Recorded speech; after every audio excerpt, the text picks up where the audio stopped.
Cool. Awesome. Well, thank you everybody for being here. I'm really happy to see you all. Pleased to welcome back many of you and see a couple new faces. My name is Jacob Taylor. I'm the program coordinator for OFA's Fair Farms program.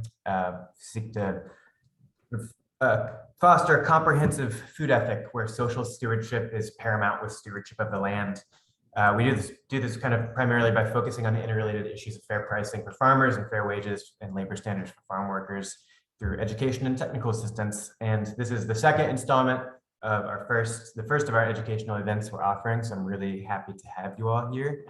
Yeah, just a few quick housekeeping things before I introduce our speaker. Please keep yourself muted throughout the presentation so we can kind of keep down on background noise. If you have any questions or comments related to the presentation, I invite you to put them in the chat and we'll address as many of them as we can. We'll address them as we have time at the end for Q&A. Let's say we can handle some super, pertinent in the moment questions. Sure. But I'm really not good at keeping track of it in the chat. Yeah. That's Jacob's job. Yeah, sure. Yeah. Just a reminder, as you've already seen, this session is being recorded as a resource. For folks who can't join us today, it'll be hosted on the OFA website shortly. And with that, I want to introduce our speaker, Ellen Polishuk. She's a biological farm consultant and founder of Plant to Profit, the organization through which she provides consultations and education for growers around everything from labor and whole farm business management to soil fertility and advanced organic vegetable production. She has 35 years of farming under her belt and is now devoted to this teaching and consulting work full time. And I will again drop a link to Plant to Profit here in the chat. We're really grateful to have Ellen here with us to share expertise on the interrelated issues of calculating full cost of production, fair pricing, and labor compensation. This session is going to dig a bit deeper into the practical logistics of how you're going to keep your numbers for this growing season. And with that, I thank you all again for being here, and I will hand it off to Ellen. All right, cool. Thanks everybody for coming. I know it's lunchtime. I'm going to turn on my slides in just a second, but I just want to say hello and welcome you. I recognize many of you here from last time. I don't remember names as well as I do faces. So if you want to join in with faces, that's super for me. I've got two screens going, so I can see my slides on one screen and I can see y'all over here, which is awesome. So you must win some kind of special award for volunteering on a beautiful Monday to show up during your lunchtime to talk about record keeping. So I think I give you a high level of applause. Good for you. It's not something that gets, let's just put it this way, it doesn't get a lot of airtime, not a lot of Instagram action on record keeping.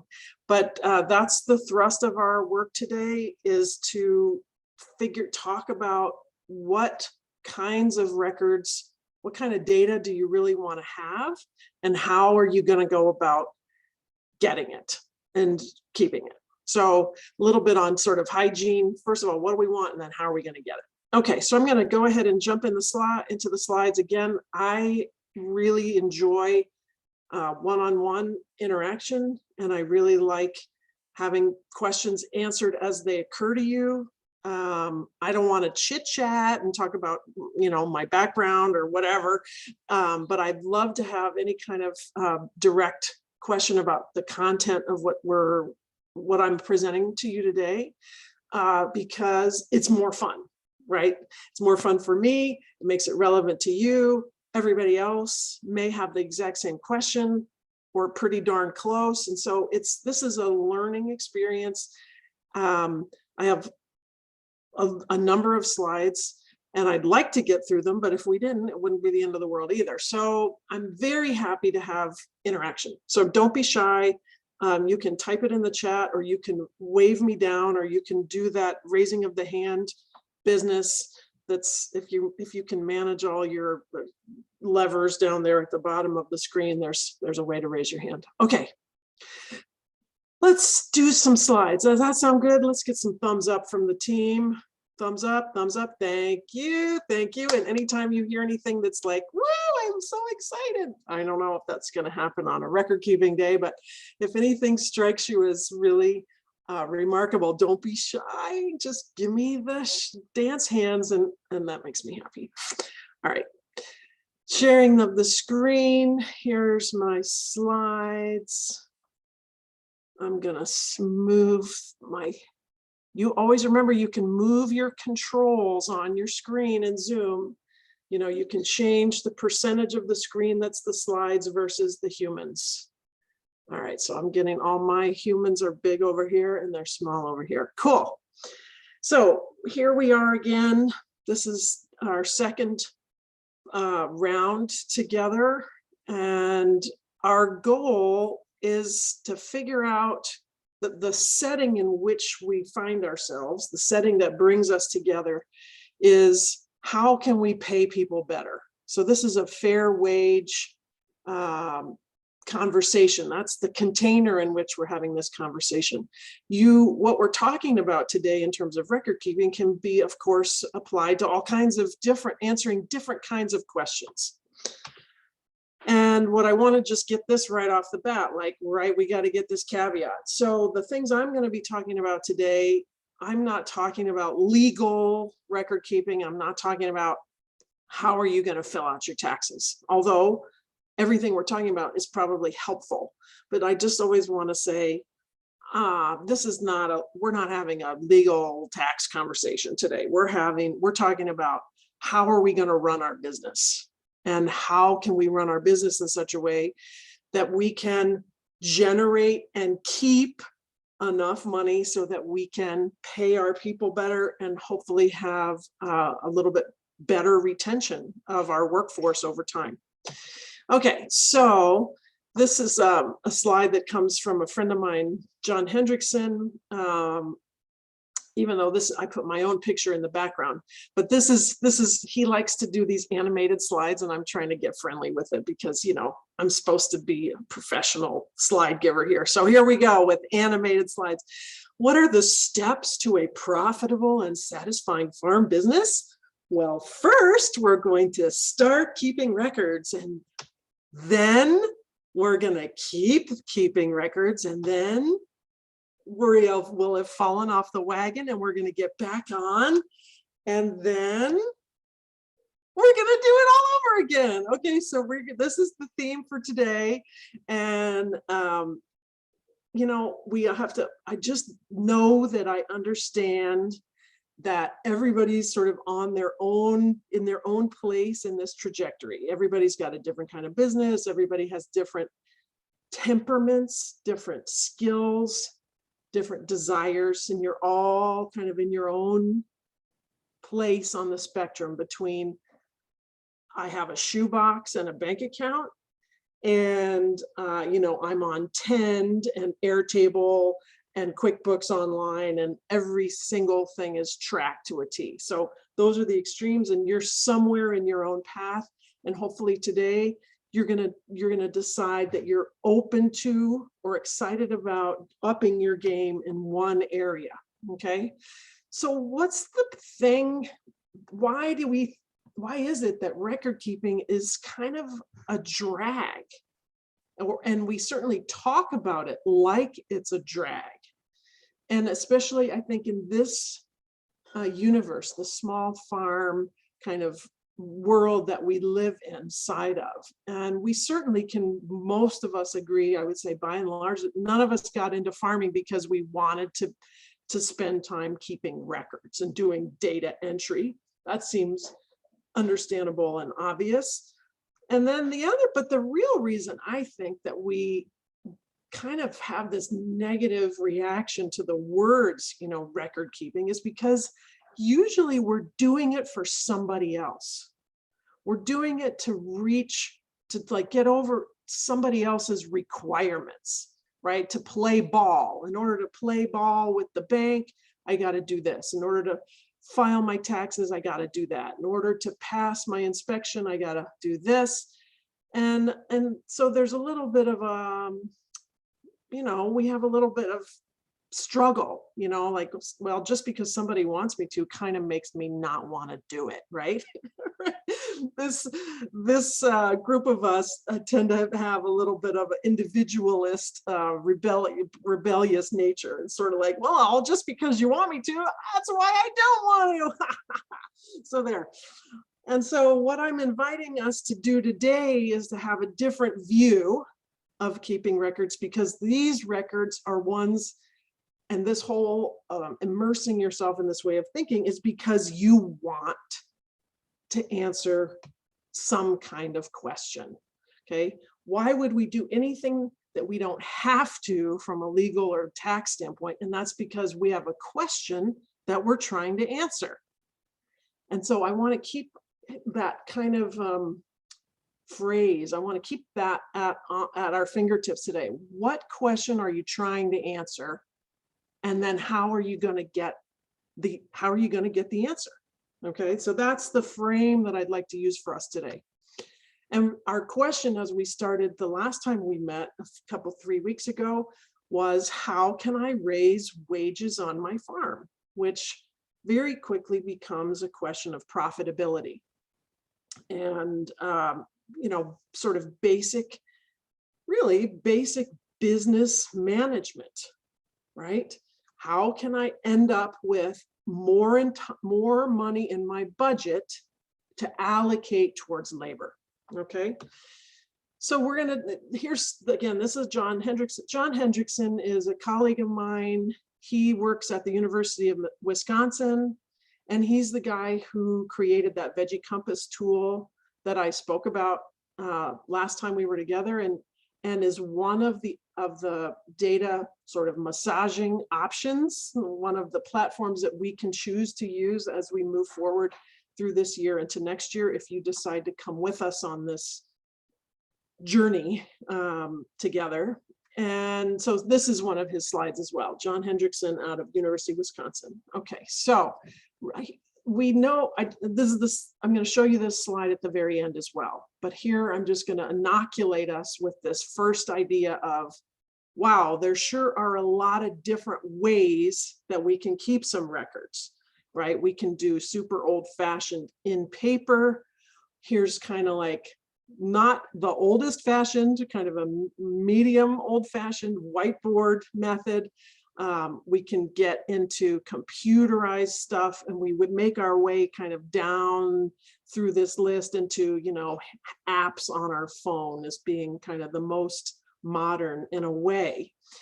And the key is to figure out which of these things works for, sort of suits your temperament, suits your bandwidth, like your literal internet bandwidth, right? So if you can't get the internet with people standing in the wash pack shed, then having live Google Forms is not probably going to work for you, okay?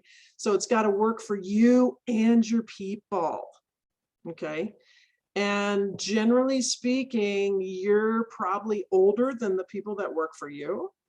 And so you might be the limiting factor when it comes to technological advancement.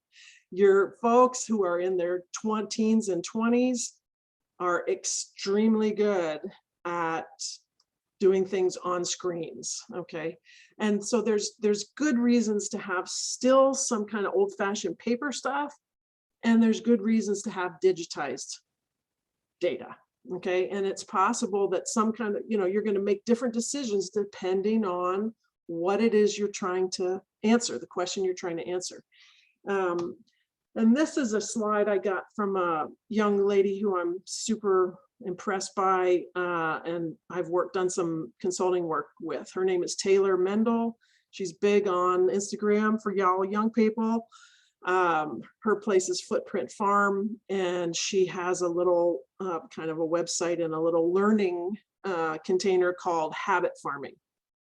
And this, I asked if I could use this from her presentation. And I really liked this way that she's thought about the format that she's keeping her records in. And so this circle being, what are things that are really either they automatically come as paper, and then what are things that may be only electronic, and then maybe you need, there's some places that cross over where you're going to actually have both paper records and electronic records. So there's no guarantee, or it's not required that anything be in any of these categories. I just like that idea that there's overlap. There may be some things that stay as paper and some things that stay as electronic. Anyway, she's a really good teacher, really good farmer, and I love this slide of hers. There we go. So we talked about, we had this slide last time when we talked about what is profit management.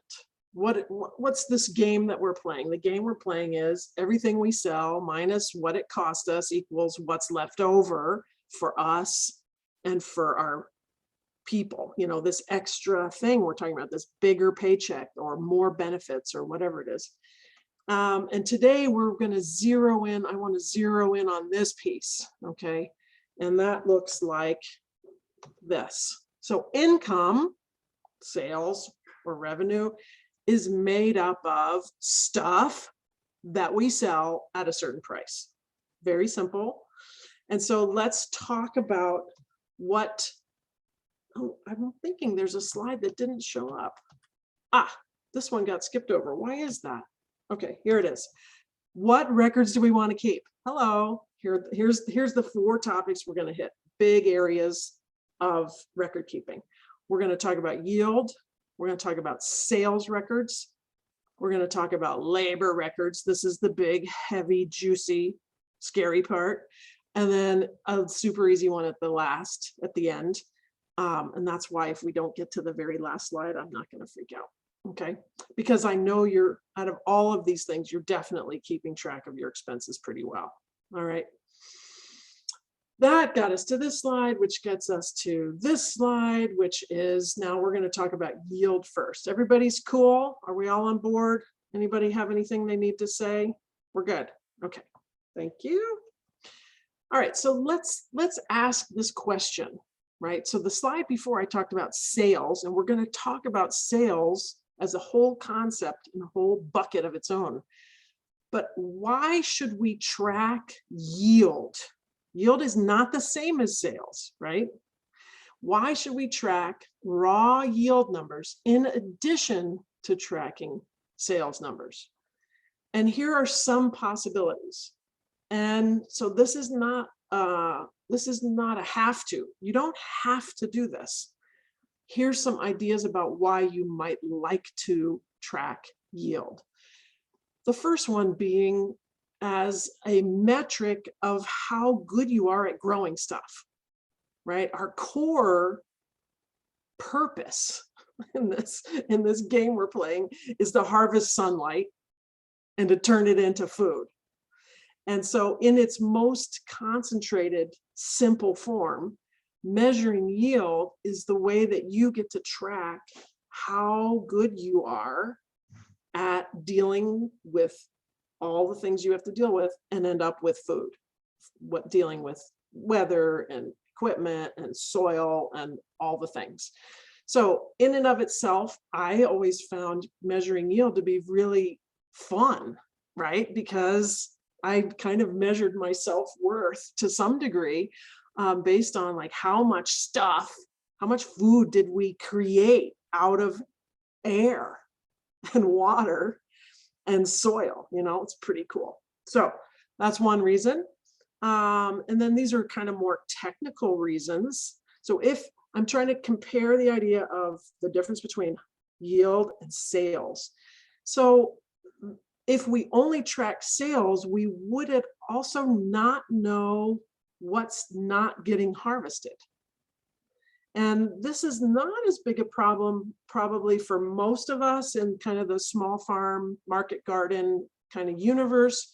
We're not big at leaving a lot of food on the floor, shall we say, out in the field. But in conventional agriculture, even vegetables, there's a lot of food that never gets picked. And I think it's something to keep your eye on, or to consider. Okay. Then there's the idea of, okay, well, I have raw yield, and then I have sales, and somewhere in between there, there's some losses. There could be losses coming here, what I would call culling, which could happen right between harvest and selling. So this could be stuff that, stuff that is not sellable, or it's not sellable at your kind of normal price point. So it's a way of capturing the difference then between what was picked and what turned into money. And then there's this other place where yield can get lost, where food can get lost, and we're going to call this shrink. We could put both of these together and call them both shrink. But shrink, it usually means I brought it to market, or I put it on the table at my roadside stand, or at the CSA pickup, or on my farmer's market table, but it didn't sell. It wilted. And then I brought it home and fed it to the chickens. Okay. Or I fed it to the pigs or whatever. And so there can be some shrink that gets lost somehow. So these are some pieces of the puzzle that you may find are important for you. Shiloh, you might go over this, which is, how do you track yield that's left in the field? Yeah. How do you track field that's left in the, it would have to be, an eyeball. So Shiloh's saying, well, let's say I really want to know what got left in the field. How would I even know? It depends on how much you're leaving, like how egregious kind of the situation is.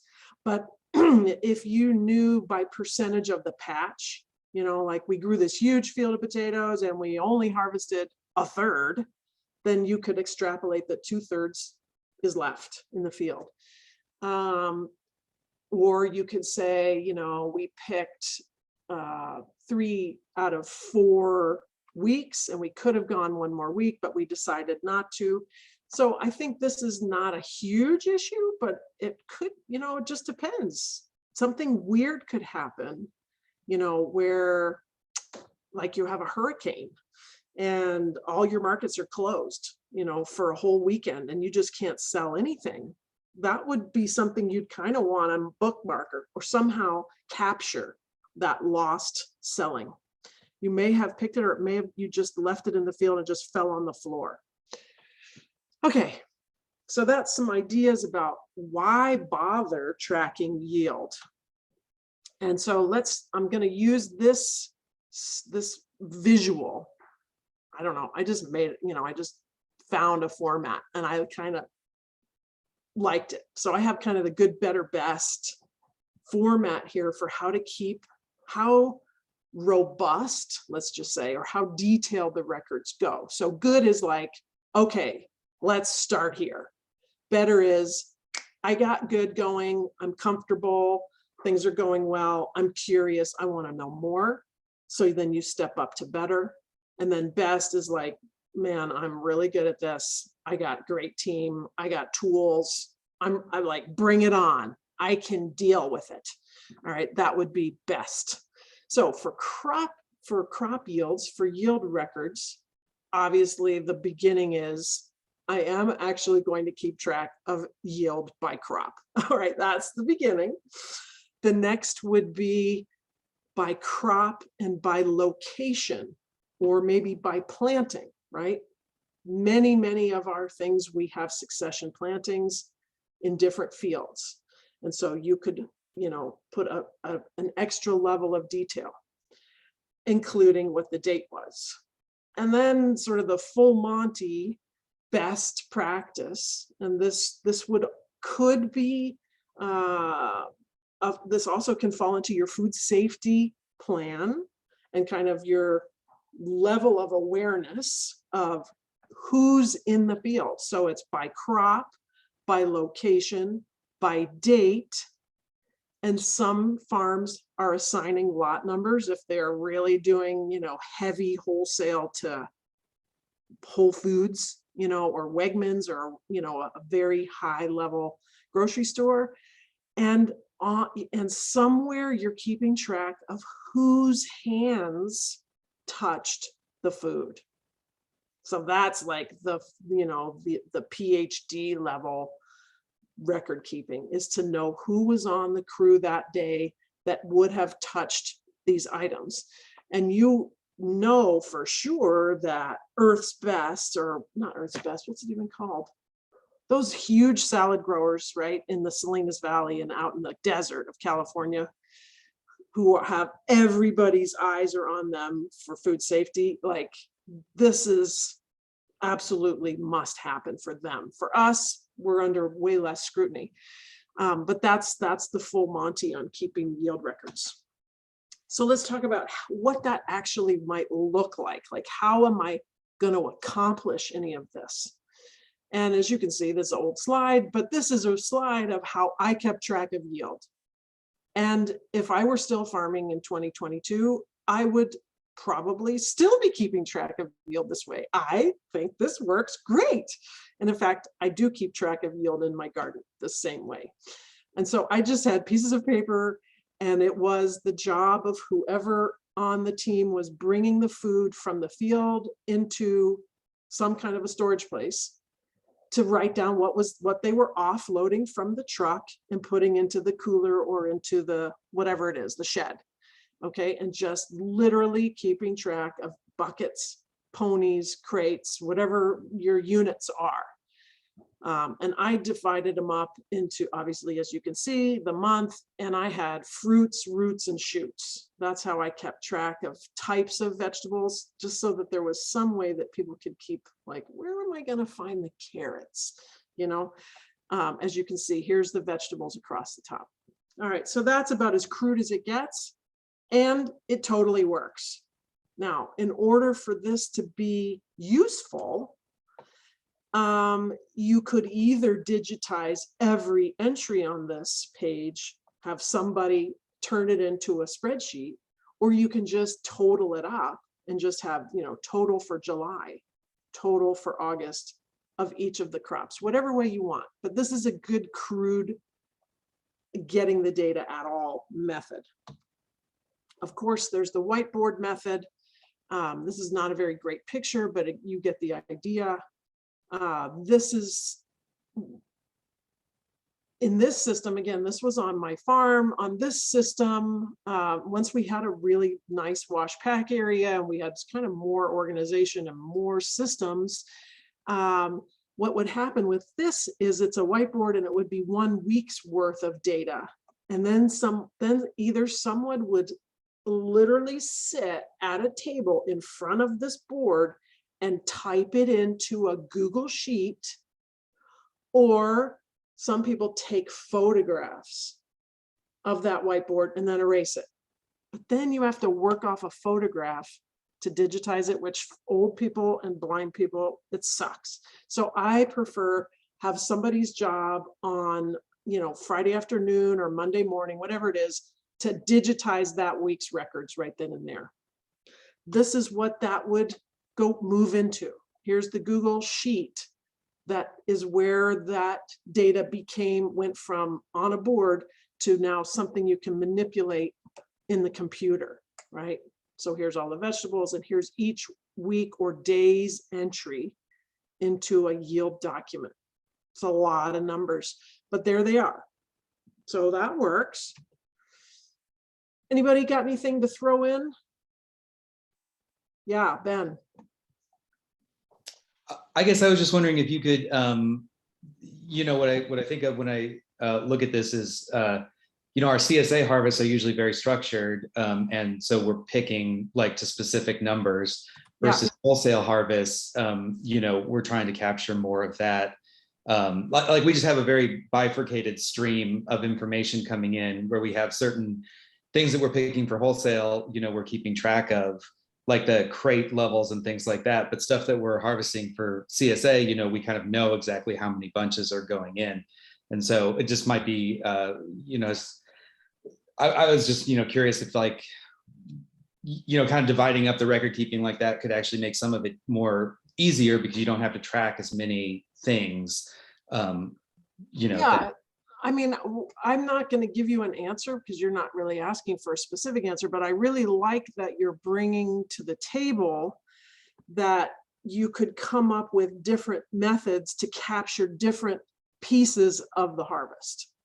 And as long as you figure out how those, different different ways could then get coalesced at the end and end up with like a whole pile, a whole product, I think that totally makes sense.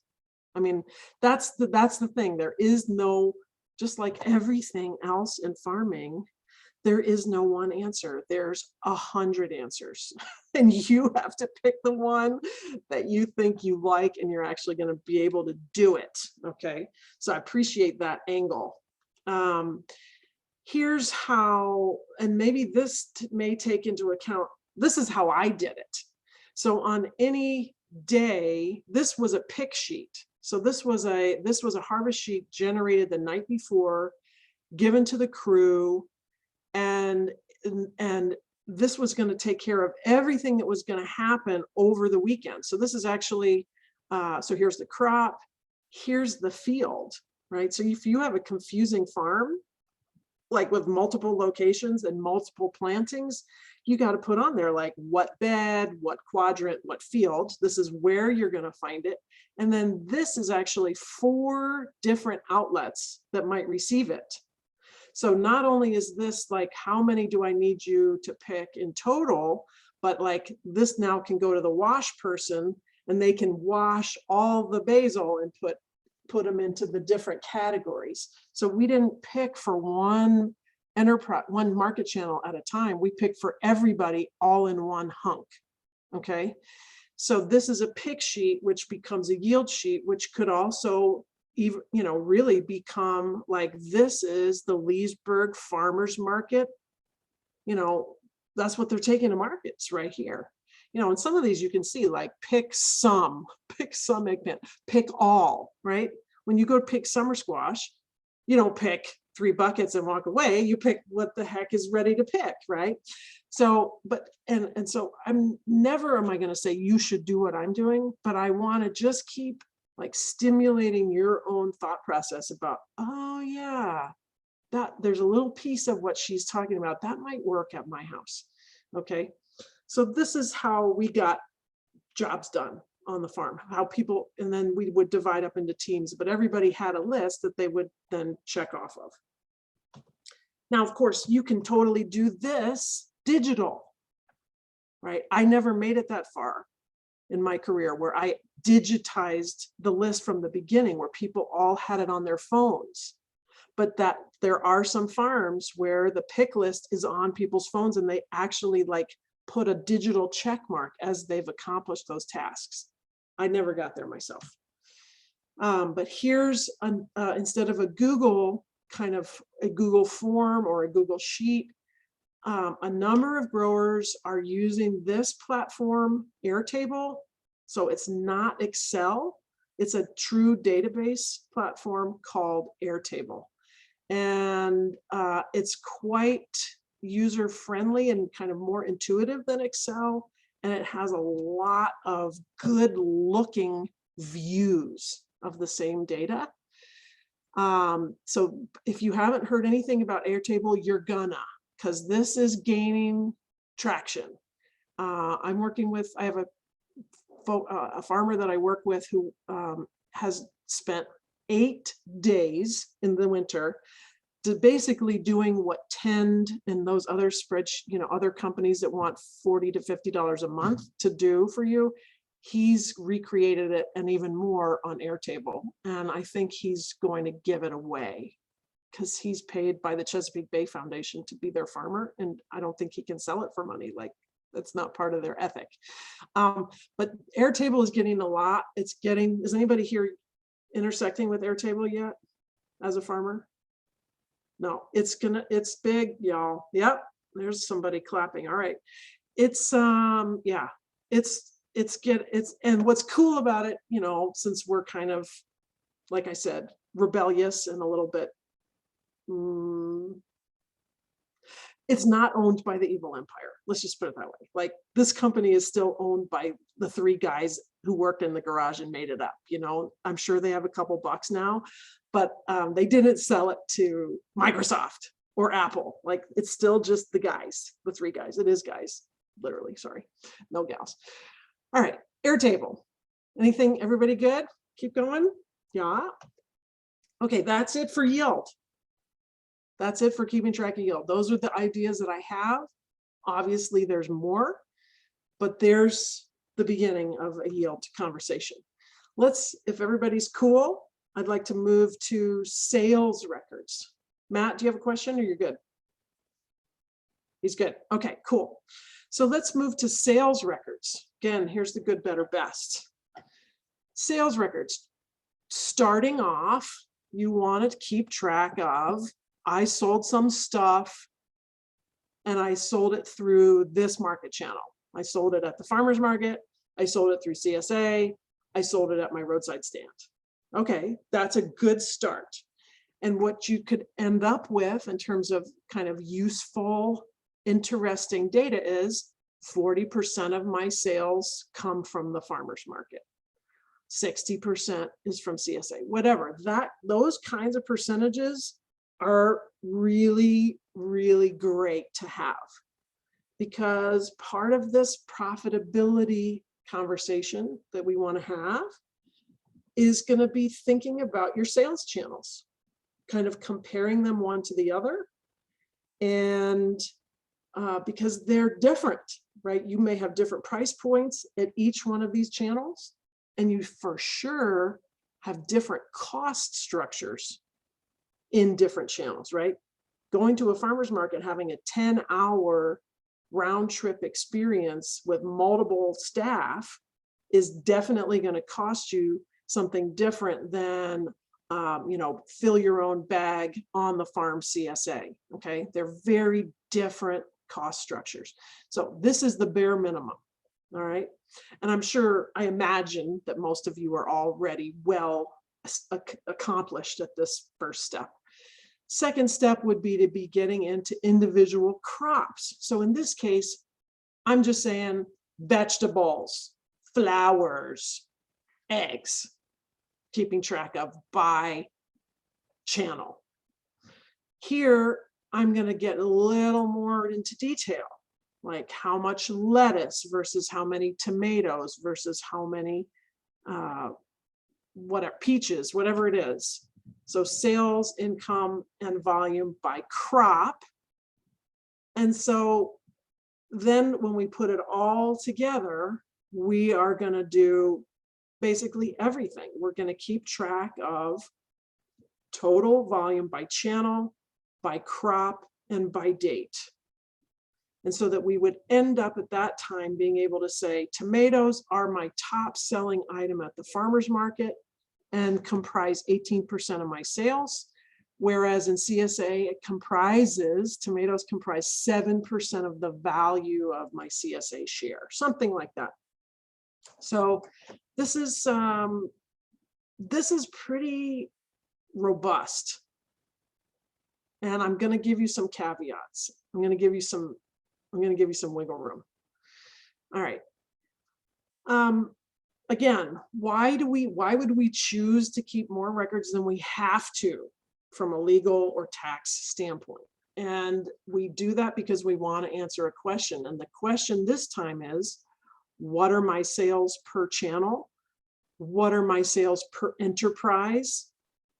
And then maybe you want to know, what are my sales by item / species, whatever you want to say. How specific do you need to drill this down to? If you don't care to know lettuce sales, you know, versus bok choy, that's your, you know, you could group them if you want to. This is where you got to get clear, like, how much do I really care? Okay, to what degree of specificity and detail do I really need to go? And how are you going to keep, so now how are we going to keep track of these sales, right? So there's still, I imagine, some people making some sales with a little invoice book, right? Like old school, writing it in this little book. You know what? That totally can work. That still works. Most folks that are especially in a wholesale relationship, have moved to some kind of digital invoicing platform. And either you're doing it through your QuickBooks or Wave, if you're using Wave online, or I know, there's other programs out there that are just literally for invoicing, and that's it. They don't keep track of anything else. They just allow you to invoice and receive money. How are you gonna capture that? This doesn't work so good for CSA, right? Necessarily, or maybe this doesn't work so great for farmers market. Here's what I would do for farmers market, capturing my farmers market sales. We just did it on forms. I liked a form that looked like this. My partner Hannah was like, I didn't make any more copies of that form. I just write it all out by hand. Okay. She would have said it exactly like that, right? Like, oh, come on. She's got an attitude, which is why I love her. She's just going to write it all out by hand. Like, here's who's going to go. This is where they're going to go. This is what day it was. Here's the important information that's not a number. It was windy and cold, and we didn't even put up a tarp so it didn't blow away. Or there was a festival 3 blocks away and they totally stole all the parking and nobody could get here. Or whatever it is, like that is almost as important of information as what did you actually sell? Because when you see that data later, out of context, you think, well, what happened that week? Something happened, and it wasn't the farm's fault. It was the market's fault or the weather's fault. Okay, so anyway, different ways to keep your farmer's market report. The main thing that farmers seem to have a problem with is keeping track of what didn't sell. They're pretty good at like sending out the load report. Here's what's on the truck. But people seem to get all hung up on, well, what did I actually sell? And I'm not sure what the stuck place is. I never had such a problem. And maybe it's about being exact. I think being exact is the problem. And so we didn't try to be exact. We just would eyeball it. Right? So before you load the truck and you're going to go home, you just have your clipboard and your sheet, and you're just like, yeah, there's half a basket of this. There's about 20 bunches of that. There's a couple of crates of this, and that's it. Like, don't count things, for God's sake, or weigh them. Like,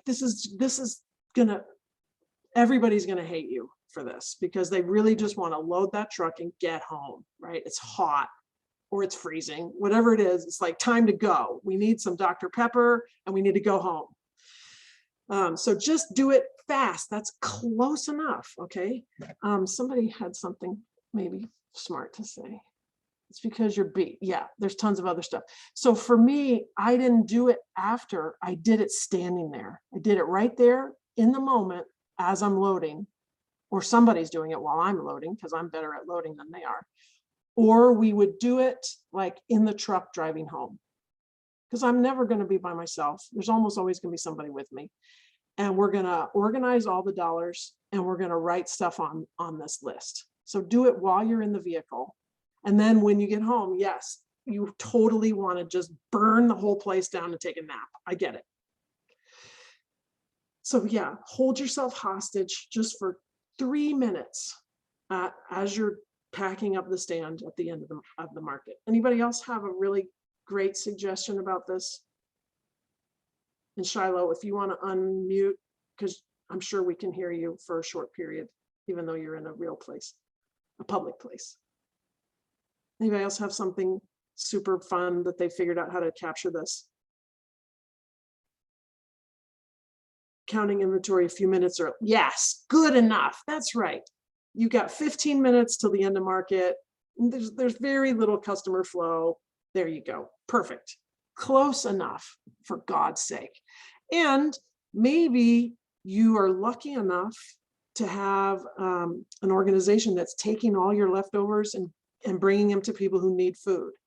And they're going to write you a ticket maybe and say, here's all, so that you can have a tax write-off.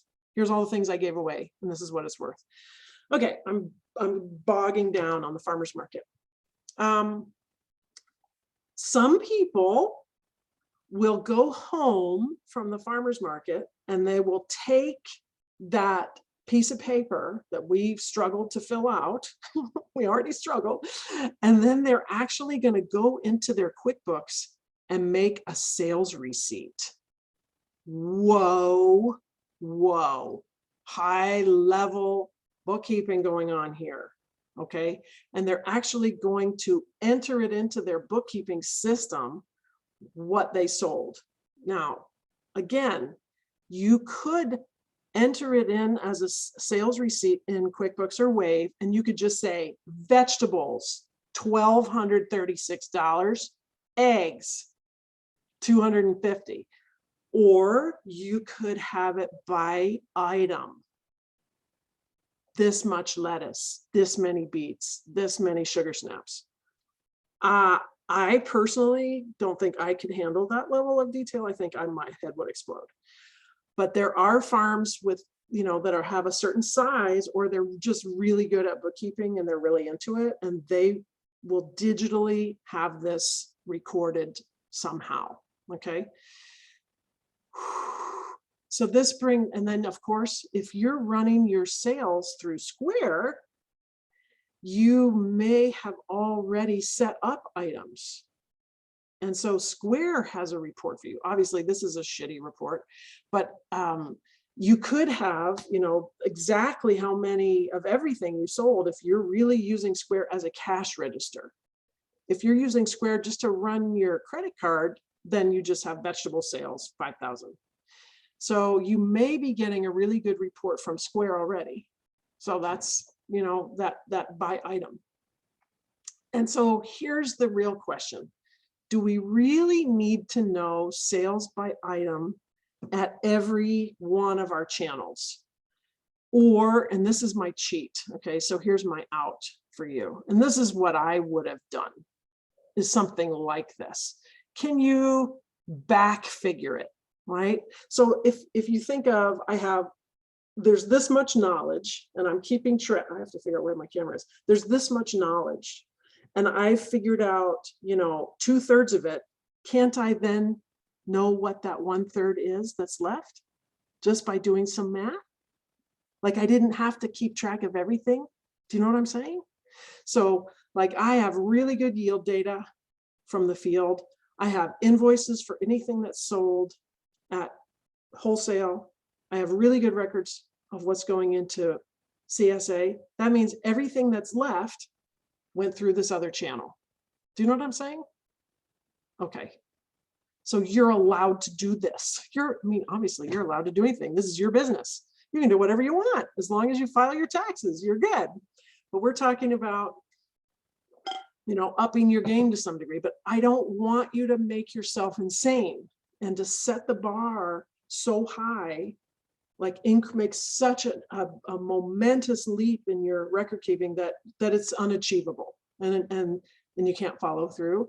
So that's this one, like, be reasonable, start reasonably. And are there things that you can back figure? There's also this idea, this is a fairly common number. Like, how do we have to keep track of shrink, or can we just lay it on the top? Can I just say, you know what, across the board, I'm just going to say 5% of everything got rotten, wilted, fell off the truck, whatever it is, it didn't get turned into money. I gave it away, or I threw it away. And maybe you want to keep track of it in a few little pieces, like gather like little tiny pieces of information and see what the pattern is, and then say, okay, that's the pattern. I'm going to apply that pattern from this point forward. Do you see what I'm saying? So there's keeping track of every single thing, every single time, and then there's finding patterns of behavior. Okay. That's a lot of has to say. Okay. Sales records. Here's the last piece. Do you really need to track sales by item in more than one place? Holy shitoli. Okay, so I work with people on QuickBooks and keeping, upping their game and getting more and more friendly and happy with QuickBooks. And they're like, well, I'm keeping track of everything in Square, and I want to bring all of that detail into QuickBooks. So basically a complete second duplication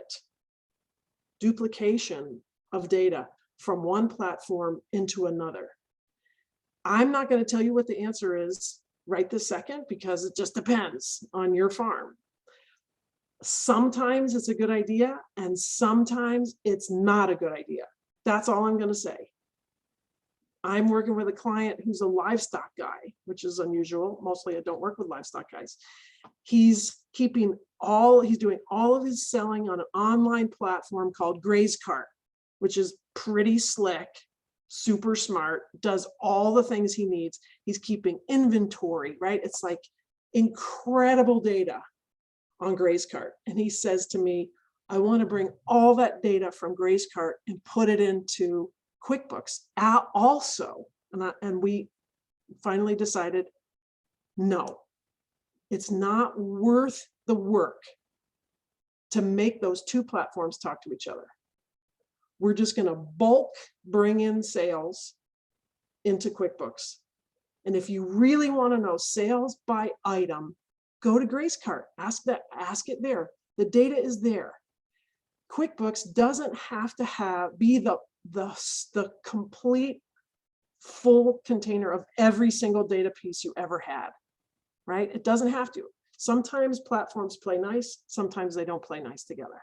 So I just want to give you that option, and that you really should talk to somebody before you make that decision, whether or not to integrate your sales platform with your bookkeeping platform, because sometimes it can make a hellacious mess. Okay, sales. I'm not paying any attention to where we are for time. Ooh, it's juicy. I'm taking too long. Okay, everybody's cool. We got to get to the hard part. This was the easy part. We got to get to this part. Okay. So we did yield and sales. Now we got to do labor, because this is it, man. This is where the metal meets the road. That's not it. What's it called? What is it that meets the road? The rubber meets the road, not the metal. We got pedal to the metal. We got rubber meets the road. Okay. So I'm a vegetable farmer by trade. Many of you are vegetable farmers by trade. So this is only true for vegetable farming. What's your biggest overall expense? Labor. What's your most variable expense from crop to crop? Labor. What's the hardest thing on your farm to keep track of? Labor. And what's the thing that's probably the most important for you to actually keep track of? Labor. Okay. I'm going to prove my point a couple more times. I'm going to beat you over the head with these facts that you already know, but you are loath to admit them to yourself. Here's a pie chart of cost of production. So this is operating cost. This isn't total cost. There's no overhead in this picture. This is just variable cost. Variable cost on a farm, 62% of your variable cost is labor in vegetables, right? And if you see what I'm saying, like, we got a problem if we have no idea what our labor's doing out there, how to attribute it, right? So there's tons of variability. You could ask somebody else, well, how's it work at your farm? Or is there some chart I can look at? Or, what does John Jevons have to say? Or what does Ben Hartman have to say? Or what does J.M. Fourier have to say? Or all these other famous folks. But the thing is, labor metrics are almost impossible to take from somewhere else and apply to your farm. There's too many variables. There's geography. There's even with on your own farm, from one planting to another, from one season to another, there's just so much variability. It's almost worthless to apply somebody else's metrics to your farm. Okay, so this is I'm shaking my mama finger at you and saying, okay, come on, let's get our hands around some little pieces of labor data on your farm. You're gonna need to do this a little bit.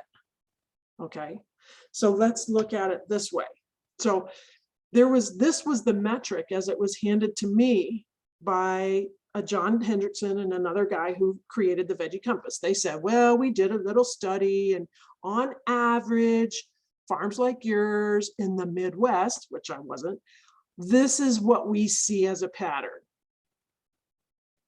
This is how is the labor being used, right? So this is like buckets of activity, okay? 60% of labor dollars were going to harvest and pack. 30% of labor hours were going to actual farming, growing stuff. 10% of labor was going to selling stuff. Okay, so I thought, okay, well, you know what? That doesn't sound like my farm. And so I had to start keeping track. So I started keeping track, and this is how my farm worked. And as you can see, we spent a way more time in the selling piece than we did in the growing and the harvest and pack. And so I don't know what's going on at your farm. It really depends on how your farm is set up, what your sales channels are, what level of mechanization you have, blah, blah, blah. Okay, so this would be like where you would start. If you had no data at all, maybe we would start with here. If you're a super high touch, all retail operation, maybe you would look more like my farm. We spent a lot of time selling stuff for good price. Okay, keeping labor records. All right, so at the basic, you have time cards of some sort, right? If you're going to pay people, you got to know how many hours they worked. All right, so you're already doing that, but let's do this one, guys. What are you doing? Are you keeping track of what you're doing? No, I know you're not. I had a really hard time doing it either. And for sure, this is something you could, you know, what I call swag. A swag, it's on another slide. A swag is a sophisticated, wild-assed guess. That's a swag. You can swag your own labor to some degree, but it would be really cool if you sort of thought about it. I'm just putting it in your mind. If you could think about, again, not by crop, let's just talk about buckets of activity, just like these ones. What are the buckets of activity of your life? How much time are you spending on overhead activities versus farming versus selling? Okay, those kinds of things. Better, keeping track of hours by activity for your crew. And same for you. You get extra categories of activity because you're the owner. You have bookkeeping. You got overhead activity. You got office time, and you probably have selling time as well. Different kinds of selling time than maybe your folks who are standing at market. And then, of course, the full Monty, the ultimate final goal, if you are willing to accept the challenge, is that you would keep track of all of those buckets of activity, and you would do it for some crops. Okay, because remember where we're coming at this is we run a business called growing things and selling them. And unlike any other business on the planet, we have no idea what it cost us to create the product we're going to take to the market. So that is fundamentally a not powerful position. You see what I'm saying? How are we going to make a living? How are we going to, really get our numbers where we want them if we don't know what it costs us to grow something, any one thing? It's almost crazy town that almost none of us know these numbers. How are we managing to make anything work? I don't know. So take anything of these and work your way towards figuring out even one crop, right? The full Monty would be knowing all your crops. Well, that's a really, really, really high bar. How about just knowing one crop or two crops? Okay, so let's talk about what that would look like. The first time as I dove into this crop costing kind of from a nerd standpoint, like getting nerdy with it, the first thing I did is I created a paper timesheet that had buckets of activity for my people. And this was not a hard sell at all. It was easy. They have to fill out the paper to get paid. Okay, and these were the buckets of activity that I was interested in because I wanted to use Veggie Compass to help me do this crop costing. So this is how Veggie Compass thinks, is in these buckets of activity, and it makes sense. Okay, so that's the easiest step. Here's a daily time card on a piece of paper that is keeping track of buckets of activity and by crop. This, if you have even a crew of 3, this is going to equal a blizzard of paper that's going to make everybody insane, right? So this is not really a very viable option, but it is there depending on who you got working for you. And then quickly we start to say, okay, we got to get off of paper. We got to get off of paper. We got to get modern. And so we can start using Google Forms for keeping track of labor. Okay. And the form would look like this. So this is John Hendrickson's farm. He's up in Wisconsin. He had a farm called Stone Circle Farm. And this is how I did the same thing on my farm. This is what the interface, what the form looked like on a phone for your workers. Fill this out. Who are you? What day is it? What crop are you working on? And what did you do with it? And how much time did you spend doing it? Okay. So in this crop area, it's a drop-down list. And you can pick any set of crops you want. You don't have to put all 45 of them on here. You can just say, I want to track tomatoes and green beans, and that's it. Everything else is called other. You could track 4 crops, 5 crops, 10 crops, whatever you want in the drop-down list. And then this is a pulled back view of an activity log. You can have activity logs. You could, again, Airtable could provide you with forms, and then all of that data is going to feed into this crazy, massive Google form, where there's the timestamp and everybody's answers.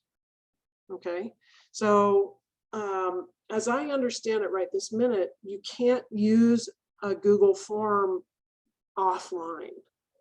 And I might be wrong, but I tried to look it up, and that's the best I can get, is that you can't actually interact with the form if you are not like hooked into the cloud. Does anybody have evidence that that's not the case? Okay, so that's a downside. For some people who are really in a rural place and have terrible internet, this option is not really going to work. Unless maybe you ask people to come into the pack shed and you have internet at the pack shed, right? You've got a satellite or something, and you are hooked up to the internet, but only in the pack shed. And that's where everybody is starting the day and ending the day. They could come in and fill out their time card, digital time card that way. So I'm just stirring the pot of ideas for you to see if any of them are appealing and you feel like, yeah, I could maybe do that. I could try that. Here's sort of the rundown of this is John's language. Best labor record keeping practices. So this is going to be a really boring slide, but I'm going to do it one line at a time to try to make it less terrible. Okay, for detailed crop by crop record keeping systems, make it simple. The simplest way you can design it, the better chance it's actually going to be workable for you and your team, whether it's paper or electronic. Now, just remember, here's, and this isn't on a slide. So let's say you decide you really like paper works for you because of whatever reason. Then what are you going to do with all those papers? Like, how are those papers going to turn into data in a spreadsheet? There's a thing called teenagers. And sometimes they need to earn money. And you could put a stack of papers in front of a teenager and say, enter this into a spreadsheet. Or you have, it could be considered a rainy day activity for some of your staff, okay? We can't go out in the field. We're gonna do cleanup in the pack shed. We're gonna do extra cleanup, and somebody's on data entry. Somebody's injured or can't really do the physical activities that they're used to doing. You're now on data entry. You want to keep somebody employed over past the main part of the growing season. They're on data entry in December. Okay, I'm just saying, if paper really works for you, you could do it. All right, next, get organized in the winter. Obviously, this is a strategy, this record keeping strategy. What are you going to do? You got to think it through as best you can. And especially if you have existing teammates, folks that have worked with you forever and are on the team again, you really want to get them enrolled in this and get feedback from them. Hey, this is what I'm thinking. What do you think? Is this going to work? How's this not going to work? Let's help me figure out how this is going to work. Making it part of the routine. So sometimes turnover is an opportunity to start new systems on your farm, right? Nobody remembers that we used to do it like this because they're gone. Now we can say, this is how we do it. And you insert some of these record keeping activities into the normal standards of operation. This is how we do it here, right? This is just normal. When you tell people this is what we do here, they believe you. Right? It's not like you're bringing in some new thing and everybody has this whole attitude, I don't want to do something new. It's just like, this is how we grow food. It includes keeping records. Frequency is really important. So like with that, with any time card, but especially the digital time card by either activity or by crop, your people got to work with it every day at a minimum. Twice a day is better, right? Put your morning in to eat lunch, go work, put your afternoon in, bye-bye. You're paying people to fill out the form, dude. It's not like they have to do it on their own time. This is part of your job, okay? Again, like we just said, this is part of the work. This is part of, and there may be somebody on your staff, if you have any kind of staff at all, who actually kind of likes this sort of thinking and this sort of activity. Like they like keeping track of stuff. Woo, that would be amazing, having employees do some of that work. Can you invite somebody else onto the farm to help you do this work? Offloading it is really a good idea. This is 3 different ways of saying the same thing. Having someone be responsible.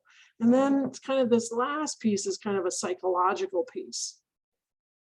Using the records, showing your team and yourself, why am I keeping these records? Why did we do this pain in the neck thing? It's because it's so that we can answer this question. And now here we've answered this question. Now what are we going to do with the data that we got? We're going to change something, right? And so involving the team with this kind of like post game You know, like, what was the point? Hey, here's what we learned. And now we have another question. Okay, well, now that we've learned that growing potatoes is a money loser, now what are we going to do, right? It's not the end of the story. Now we have a different question. Potatoes are a loser economically. Can I do something different about that? Or do I just hate potatoes and I'm not going to grow them anymore? Like, you have feelings about potatoes. This is when it's going to come out. Have you always known that potatoes were a money loser? And are you willing to let them go? Or do you decide we're only going to grow 1/5 as many potatoes and they're for me, my mom, and my 10 best customers, and everybody else, screw it, go to the store. I'm not feeding you potatoes. Do you know what I'm saying? So, like, having the results of the record keeping become part of the story, the daily or weekly or monthly lore of the farm, makes it real and pertinent, and it's kind of fun and exciting, I hope. Okay. If you can't do this sort of full Monty level of data collection at the labor piece, like we talked about, just track 1, 2, 3, 4 crops. Just track 1, 2, 3, 4 crops, and only track them in what we call pulses, like 3 times in the season. Once in the spring, once in the summer, once in the fall. You know what I'm saying? So my point is, if you can't do the whole best thing, then do something. Do something you can do. Pick out something you can do that is valuable. Here's another thing that could be valuable. Have this be something somebody else comes to your farm and helps you with, whether it's a friend or a customer or an old worker or something, and be like, hey, today, special visitor, you're going to keep track of everything. And it's going to be so fun and cool, right? And you can take pictures and we can put them on Instagram and it's going to be really cool, right? Okay, turned it into a game. Here's a really good one. So forget about, this is just a whole nother take on it. Like, think of individual activities: filling flats in the greenhouse, washing cut salads, cut leaves, things that you can just say, it goes across crops. So I would call that an individual metric. Riding a transplanter and planting a crop that's 3 rows to a bed. Right? It doesn't really matter whether it was celeriac or chard or parsley or kohlrabi. If you're riding, you know what I mean? If you're riding a transplanter, it's 3 rows to a bed. You can measure it once and say, I'm going to apply that metric to any crop that is 3 rows. Do you see what I'm saying? So boil your farm down into little pieces and you can just collect 1 piece at a time. We're planting garlic. I've got a team of 4.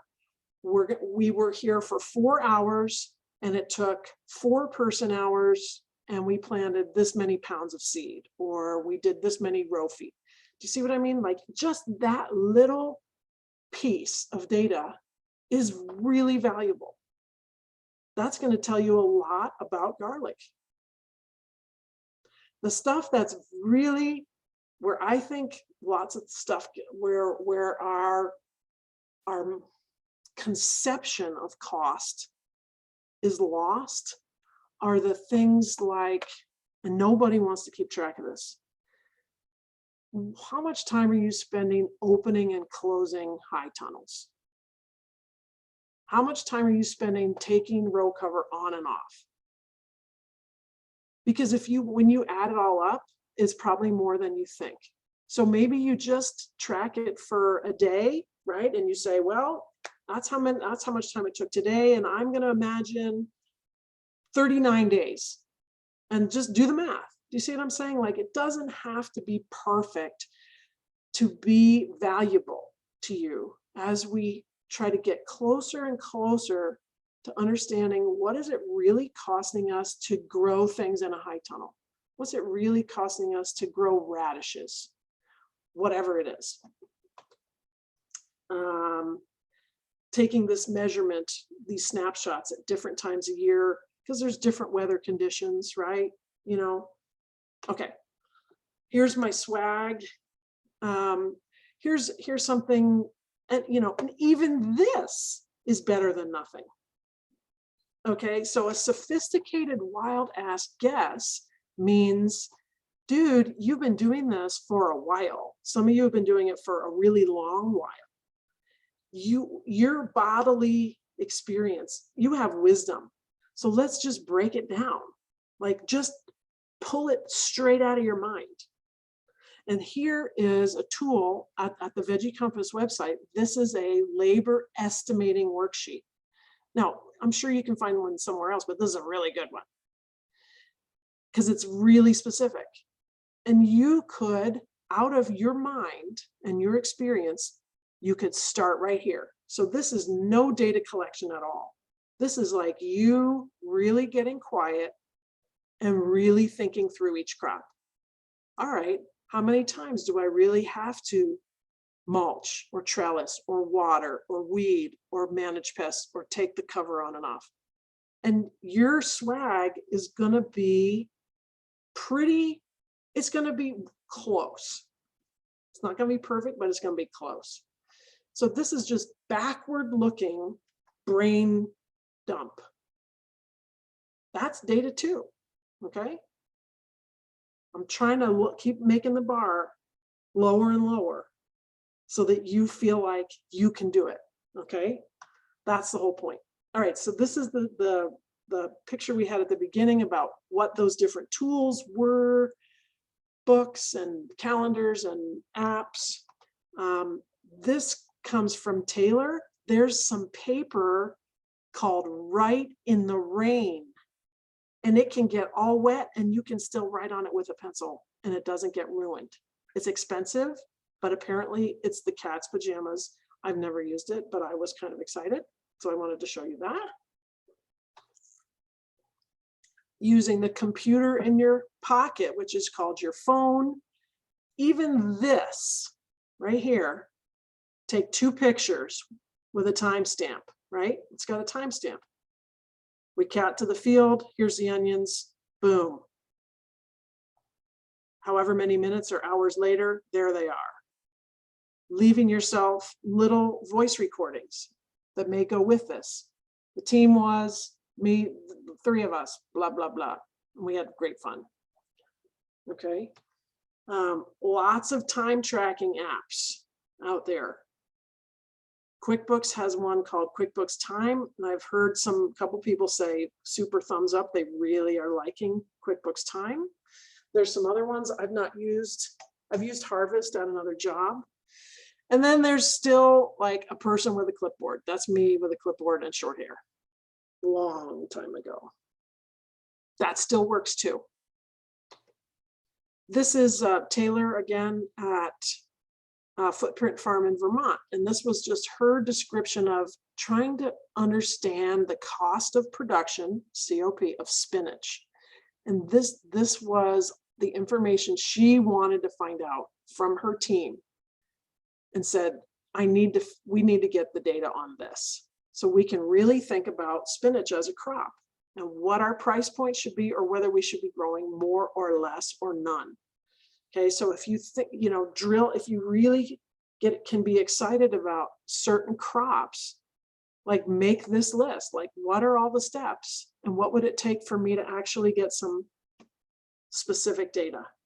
Okay, I'm going to stop there because we've already talked about expenses, and we did that a whole bunch last time with, how are tracking expenses and using your P&L to be useful and all of that stuff. So I don't want to go over it again because we're almost done, and I want to see if there's anything else in the group to be discussed.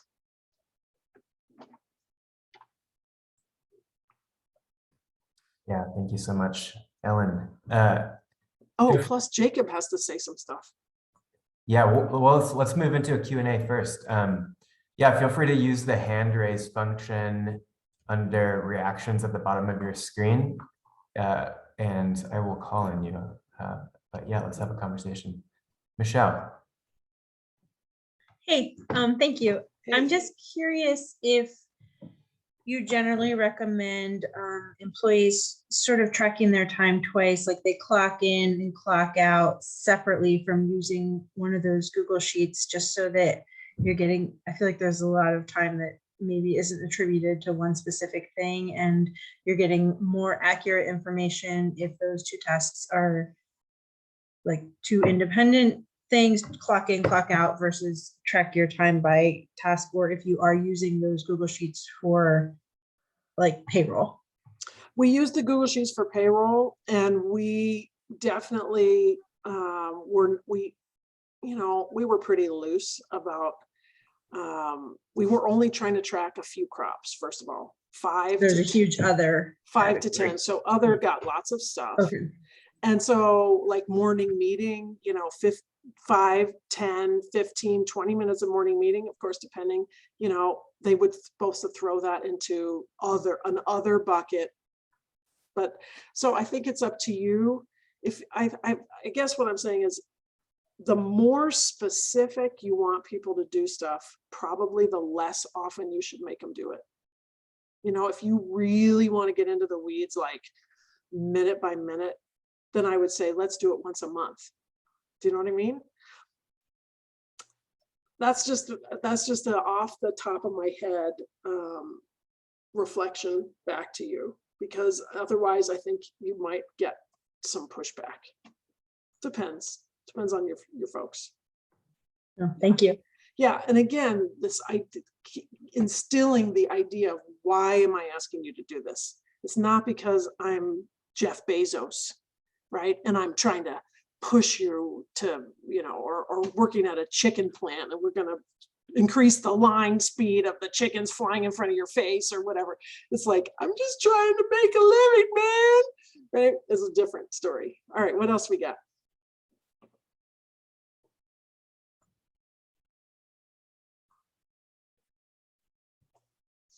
All right. So Jacob is going to tell you what is possible if you want to play this game. We're setting up a game. The rules are a little bit undetermined, but I'm going to hand that. Jacob's going to tell us what's possible next if you want to keep messing around with this. Yeah. So this material is going to culminate in a multi-part course with Ellen next winter, after you've gathered your numbers for the year, which will dig even deeper into calculating your full cost of production and analyzing where and how margins can be increased.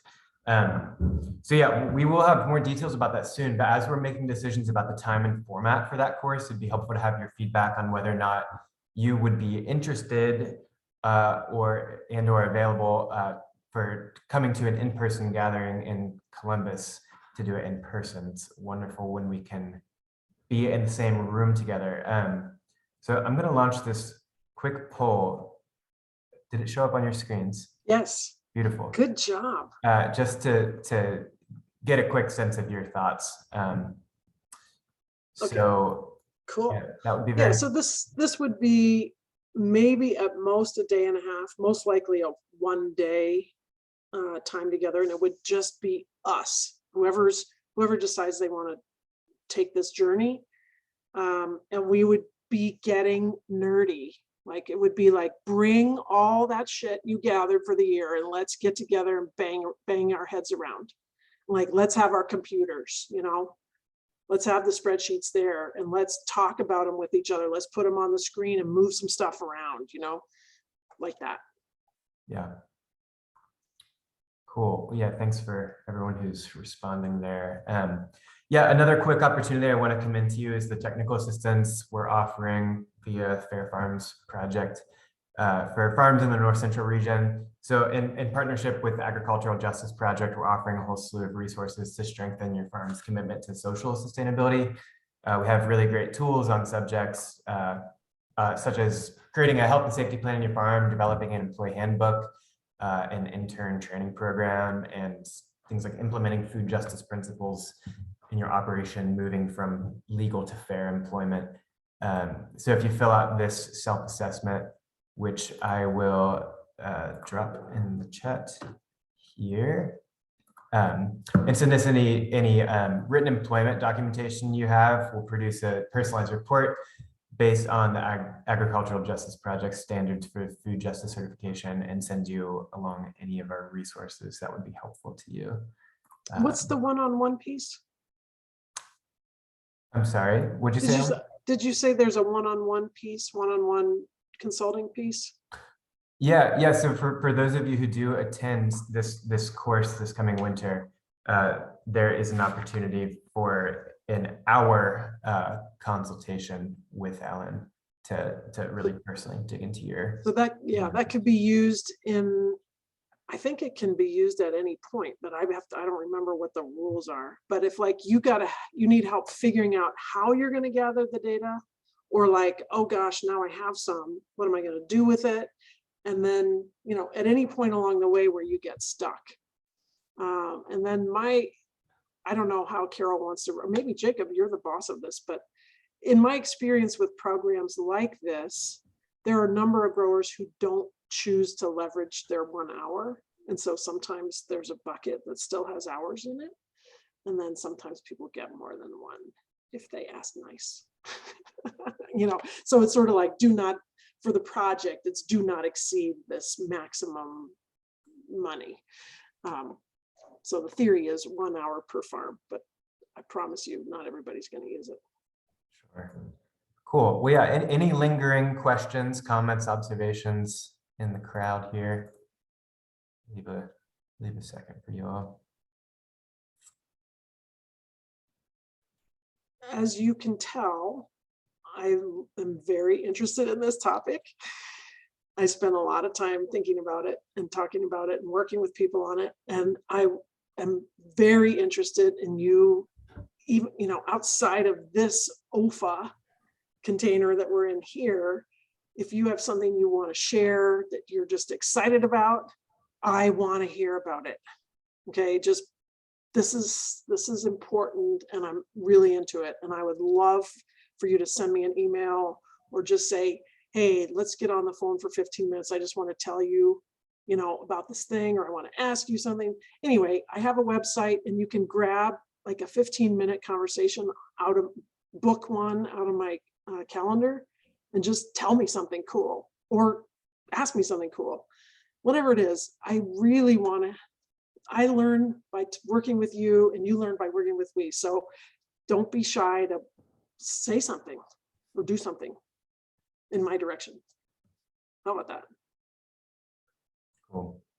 Cool. Well, thank you all again for attending, and thanks, Ellen, for a really awesome presentation. And we will look forward to seeing you next winter. Take good care.